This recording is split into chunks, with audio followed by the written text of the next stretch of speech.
প্রত্যেকটা বিদেশি কিন্তু নিজের স্বপ্ন পূরণ করার জন্যই এই দূর প্রবাসে আসে, কিন্তু কয়টা প্রবাসী নিজের স্বপ্ন পূরণ করতে পারে?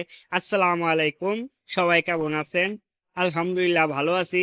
তো সবাই আমার কথাগুলো শুনে যাবেন, বিদেশিদের কিছু স্বপ্নের কথা বলবো। আমরা প্রত্যেকটা বিদেশি ভাই বোন যারা আছে, বিদেশে আছে, প্রবাসীতে আছি, সবাই কিন্তু নিজের স্বপ্ন পূরণ করার জন্য কিন্তু আমরা এই দূর প্রবাসে আসি। কিন্তু কয়টা প্রবাসী ভাই বোনেরা নিজের স্বপ্ন পূরণ করতে পারে?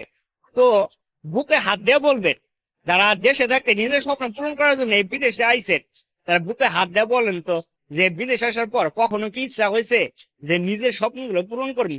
কখনো না। শুধুমাত্র ওই ফ্যামিলি, নিজের স্বপ্ন কি, পরিবার, ফ্যামিলি, আত্মীয় স্বজনের স্বপ্নগুলো পূরণ করতে করতে দেখা যায় নিজের স্বপ্ন যে কম দেওয়া যায় নিজেও জানি না।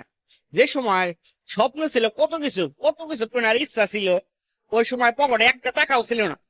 মানে টাকাই ছিল না, দরকার বলা যায়। পরিবারের কাছে চাইতাম, মধ্যবিত্ত ছিলাম, টাকা ছিল না, কি করার আছে? পরিবারের দোষ দিয়ে লাভ নেই, বাবা মা ভাই ব্রাদারকে দোষ দিয়ে কিন্তু লাভ নেই। কিন্তু এখন আলহামদুলিল্লাহ নিজের পরিবারকে আমি, মানে পরিবারকে আমি পালতে পারি, পরিবারে খাওয়া খরচ সব আমি দিতে পারি। কিন্তু নিজের সেই স্বপ্নগুলোর কথা আর মনে পড়ে না।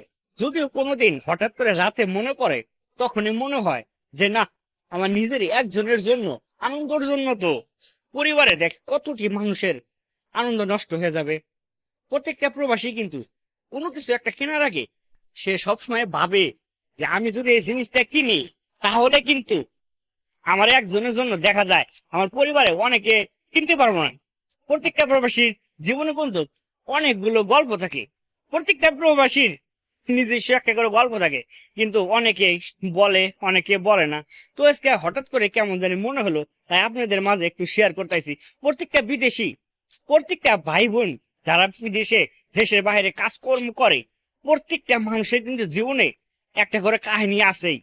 কতটা যে কষ্ট প্রবাসী শুধুমাত্র তারাই জানে, যারা এই দূর প্রবাসে থাকে শুধুমাত্র তারাই জানে যে প্রবাস জিনিসটা আসলে কতটা কষ্টদায়ক।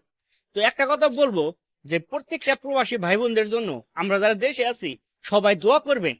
কারণ প্রবাসীরা কোনোদিন নিজের স্বপ্ন পূরণ করতে চায় না, শুধুমাত্র ফ্যামিলির স্বপ্ন পূরণ করতে করতে জীবনটা কিন্তু শেষ হয়ে যায়। সত্যি কথা বলতে কি, দেখেন, কত স্বপ্ন নিয়ে আইছিলাম এই বিদেশে, কিন্তু স্বপ্ন যে পূরণ করবি, কিছু টাকা জোগাই, তারপরে হঠাৎ করে বাইরে থেকে ফোন আসে, বাড়ির মানুষের কত চাহিদা, শেষ করতে করতে জীবনটা শেষ হয়ে যায়। কি আর স্বপ্ন পূরণ করবো? এতে পরিবারের দোষ নাই, দোষ তো কি নিজেরই। কারণ নিজের কাছে টাকা আছে, আগে কিন্তু টাকা ছিল না। এই টাকা থাকার কারণে কিন্তু তারা চায়, তাদের দোষ দিয়ে কি আর হবে? তো সবাই ভালো থাকবেন, সুস্থ থাকবেন। আসসালামু আলাইকুম। অন্য একদিন আবার আপনাদের সাথে শেয়ার করবে প্রবাসী জীবন নিয়ে।